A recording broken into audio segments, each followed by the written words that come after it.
What's up, y'all? My name is Aaron Mallory, aka MrLetGo. And today I wanted to let you know who I am and where did all this Mr. Let Go mess come from. Because I'm sure you're just like, who is this freaking dude and what is he helping people let go of? Well, we're going to talk about this. Let's get it.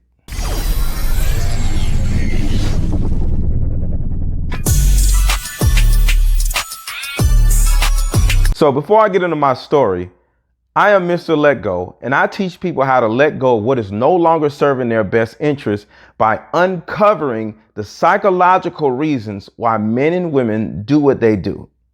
That's the first thing. So let me start off by asking you this question. In your experiences, do you see all of the opposite sex being very similar to each other? Not all the same, but similar to each other. A lot of you may say yes. So with that being said, are all men the same? Are all women the same? No. But we are usually the same until we actually evolve, change our habits, change our ways. So what ends up happening with a lot of us is we attract the same people over and over and over and over and over again because we are giving out the same type of energy. We're usually attracted to the same type of people. So what ends up happening is we start seeing all of these people that we're dating in a way different, but mainly similar to each other. You know, a lot of women will say, why do I keep attracting the same men in just with different names and different bodies? The reason for this is, like I said before, we are attracted to the same type of people. We all have a particular type. Even the people who say they don't have a type, have a type. But what does this have to do with anything? It's our upbringing. Our type most likely came from how we grew up, our culture, different things. Certain things work for us and we just ran with it. And we are now grown people, and now we kind of had the same type that we had when we were like 19 and 20. Not a lot of things have changed.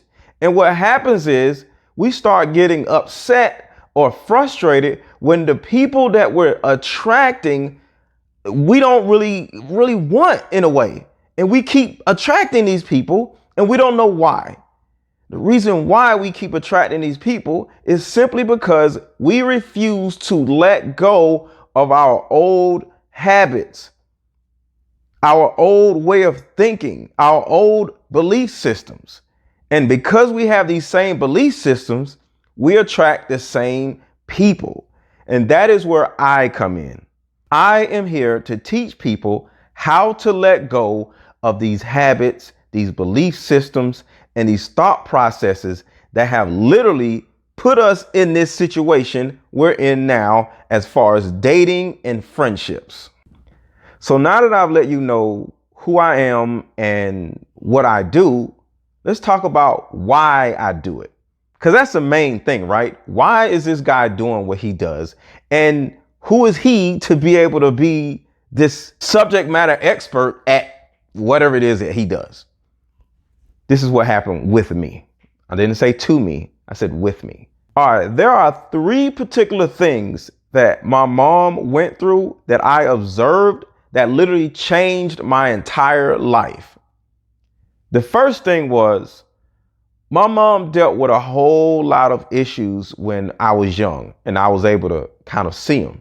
The first thing is she lost her best friend, which is her brother, my uncle. And he got shot and he died right there in her arms. That messed her up. The second thing is shortly after that, her mom, who she was very close to, I didn't get a chance to get to know her, my grandmother, she died of cancer right after that. And because of these things going on, she decided that it was time for her to change her environment.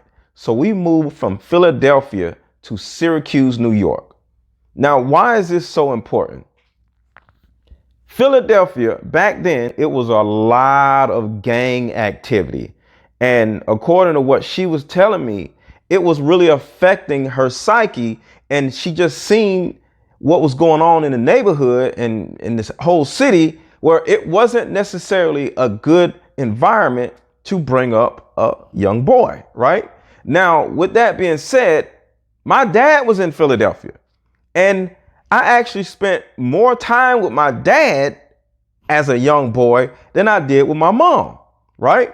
But because of how bad Philadelphia was, she decided to take me, a bunch of clothes, a little raggedy car, and just get on the expressway and just move away. When we moved to Syracuse, it was like really nice. It was extremely cold, but my mom went to school in Syracuse, the University of Syracuse, I believe.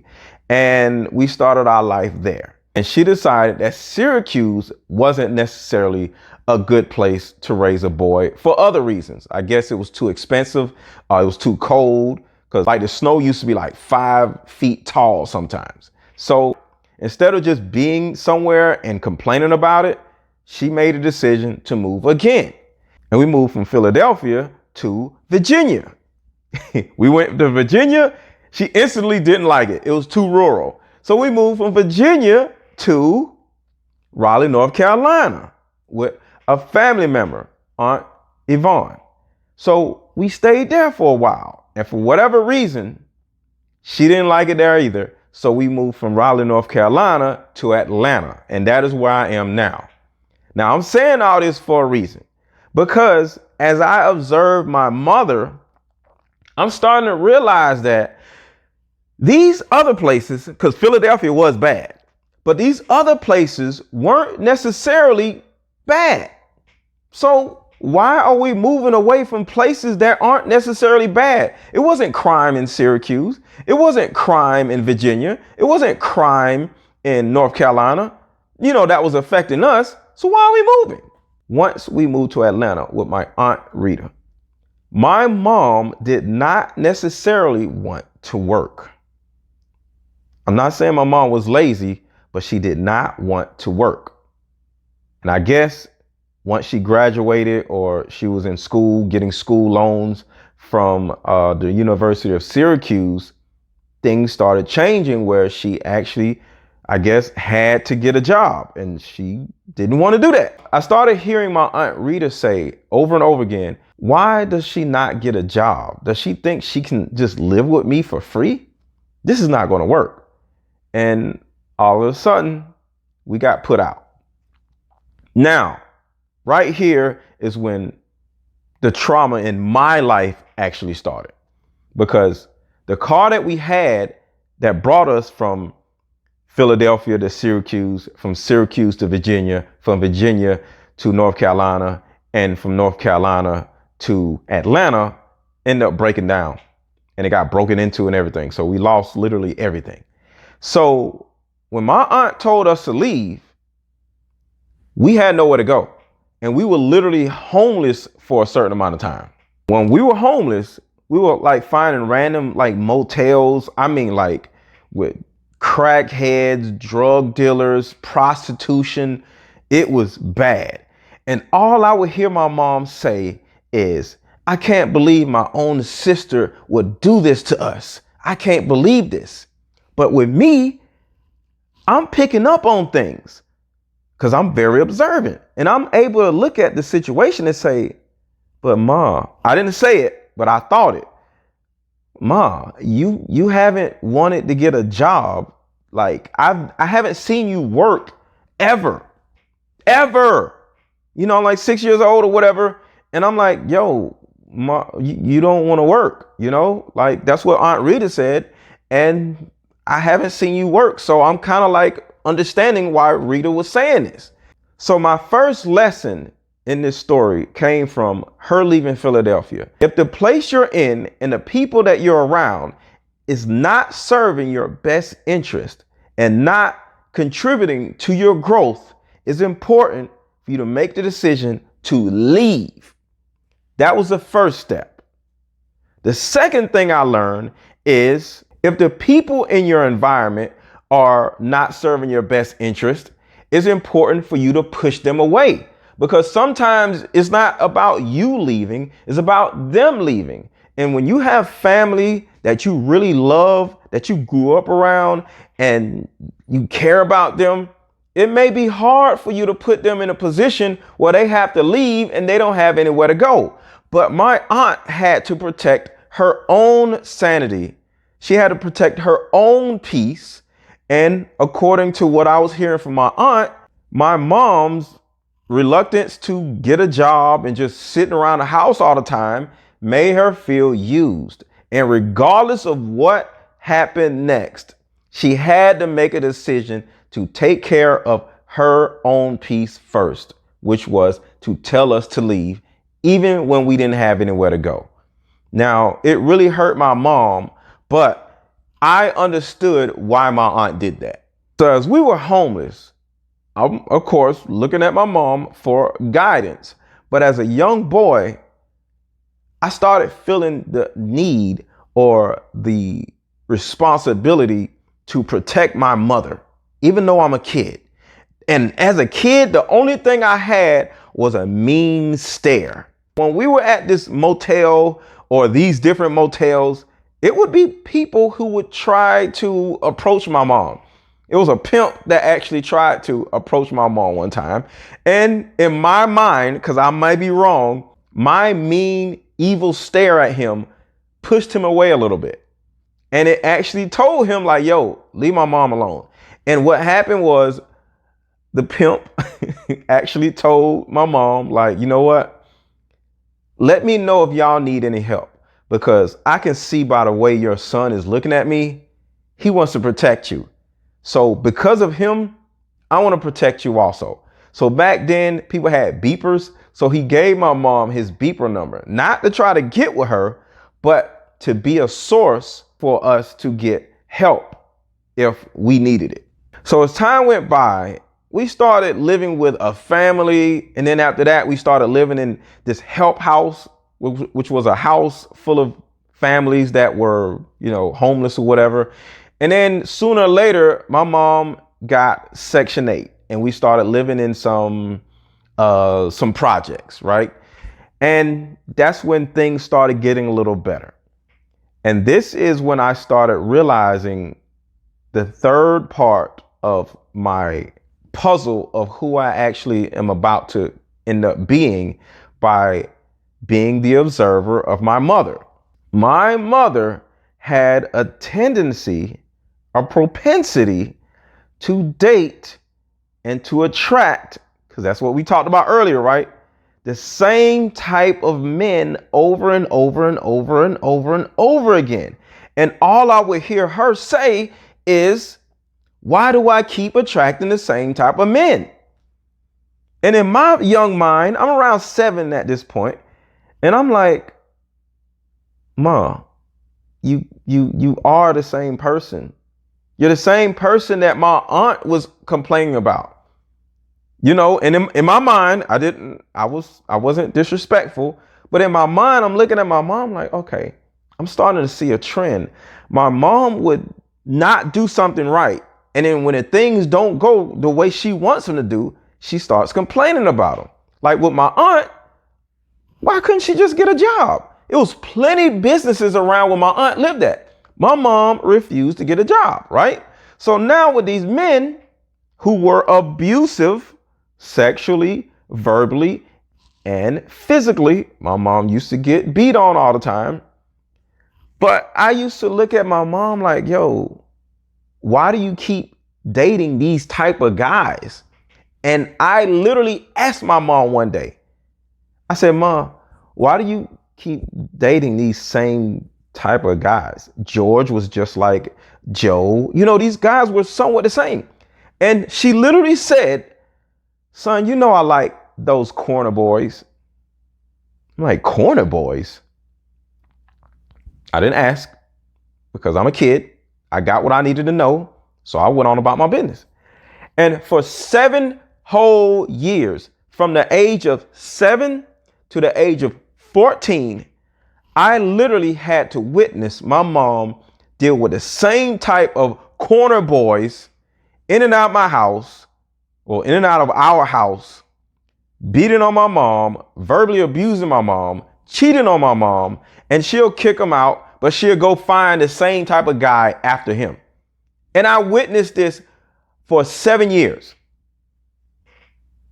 What ends up happening is me turning into a man. How did I do this? Well, at the age of 14, I was a little tougher. I'm still a little skinny kid, but I'm in the hood. And anybody who grew up in the hood will tell you that the young boys are the most dangerous out of everybody. Not the grown men, but the young boys. Because the young boys are into all kinds of stuff. So I had a little crew of young boys that I was hanging out with, and we were doing all kinds of crazy stuff. I was sadly selling drugs back then, and some of us, we would be selling drugs to the grown men, right? So sometimes the grown men would not want to pay or would not want to do this, and the young boys would actually, put the old guys in check where they would get their money. So to a certain degree, the 15, 16-year-old boys would literally be assaulting the 40 or 30-year-old men to make sure things went right. Because the 40-year-old men were on drugs. So they weren't normal 40-year-old men. They were drug addicts, right? So I used this to my advantage as a kid. I called up my buddies and I told them that we're going to jump on somebody, right? So my buddies are with it. Who did what? What? Let's do it, right? So I told them to meet me on the back steps. And they were on my back steps. And one of the abusive men that my mom took back, because one of the biggest issues was not that the men were abusing my mom, but my mom kept taking these abusive men back. And I couldn't do anything about it until now. So I come home, I see this guy on my couch. I call up my buddies, tell them to meet me on the back steps. I tell the man that's in my living room, this is my house now, and this is not happening anymore. Of course, the guy didn't listen because he's looking at me like I'm a little kid. So we simply wait outside of the house or the apartment. When he comes out, he gets beat up in the middle of the front yard so everybody can see. And I literally make a statement to everybody that seen what just happened in front of my apartment, that no man is coming to 186 anymore that will abuse my mom. The abuse is going to stop today. This is what's going to happen to you if you come to 186 thinking that you're going to use, abuse, or mistreat my mother. It is over. She says, I'm calling the police on me. I'm like, wait.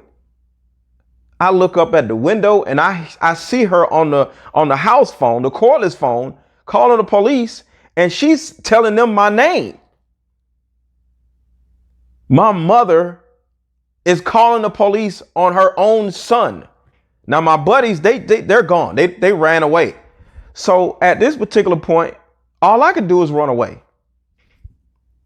So I had to stay gone for at least 2 weeks. I didn't have any clothes. I didn't have anywhere to sleep except for my buddy's couch, or, I had to spend the night over, my buddy's house or whatever. I finally called my mom and asked her, is it okay for me to come home? And she says, yes. I come home from being this fugitive. And I asked my mom, Mom, can I ask you why you actually called the police on your own son when for 7 years you've never, ever called the police on these abusive men? She literally said she didn't know. And then after this, she looked at me and said, Aaron, Because of you, I'm going to end up being alone for the rest of my life. And I look at her and I say, but these men, literally every man you dated has abused you. Why are you okay with just being abused? And then you'll kick them out and then you'll bring them back. Why? I'm tired of seeing my mom get abused. And she literally said, well, I don't have a job. Like, look where we live. Who else is going to want me? And then I told her, I said, but you choose not to have a job. All these other adults are working. Why can't you get a job? She didn't answer. And that was the third thing that I learned. Sometimes the thing that you have to let go is yourself, is your excuses, is your old beliefs. My mom did not believe that she was worthy of a good man. But part of it is because she just didn't want to apply herself. She was okay with living in the hood, living on Section 8, not having a job, getting food stamps, being on welfare, sitting at home all day. And the person that was doing this to her wasn't these men. It was her. And as I got older, I started seeing girls my age get beat on by guys and go back to them and take them back. And I would see women on TV, on these Lifetime shows or whatever that was coming on TV all the time back then. The women were doing this also. And as I got older, I started realizing, like, it's not always these abusive men. They play a part, but sometimes the women are choosing the abusive men. And I know why. Because at a young age, I was able to see that some women feel like they can't do any better.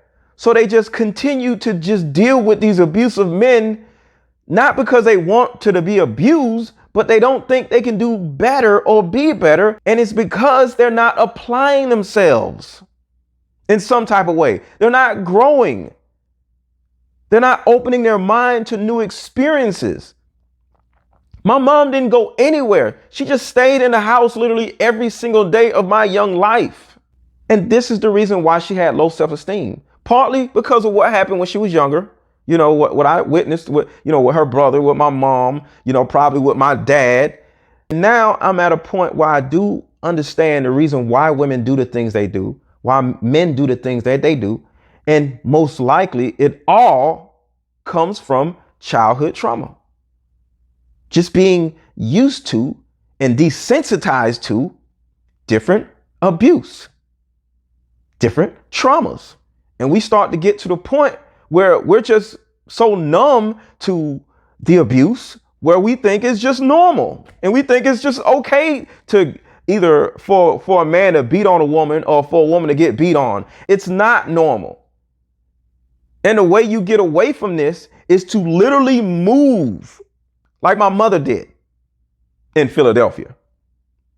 But as you realize what is going on in your life, keeps finding you. It's not because these things are following you. It's because you have not changed and you keep attracting the same things. Because if you think about it, back in Philly, it was abuse, it was murder, it was crime. And then 10 years later or 5 years later, we're back in the same type of situation in Atlanta. Because she didn't change. She didn't change her mindset. So I say this to all of you. You can get mad at these men. You can get mad at these women. You can get mad at the fact that you keep attracting the same type of people in different bodies all you want to. But until you change you, You're not going to get away from these demons that seem to chase you everywhere you go. So I say all that to say this. You have to look at the way you were brought up. You have to look at your belief system. You have to look at the way you deal with adversity. You have to look at the excuses that you continue to make and say to yourself, is it them or is it me? And a lot of times, if you're real with yourself, and I'm going to say this, nobody deserves to get abused. And I'm not saying that abuse is anybody's fault and nobody deserves it. But when you look at yourself and say, is it because I'm inviting trauma into my life? Am I keeping trauma into my life and not getting away from it? Could that be one of the issues that keeps me in these traumatizing, bad, unfavorable situations with the opposite sex? Or jobs, or neighborhoods? Is it my low self-esteem? Do I feel like I'm not worthy of having better, so I stay? This may be the biggest issue. What are you entertaining? What are you refusing to leave from? This is the reason why I decided to become MrLetGo, the protector of women. I'm here to give you answers that you've never gotten before in your entire life, because I love you and I want you to have whatever it is that you want in life. But first, you have to let go of the things that are no longer serving your best interest.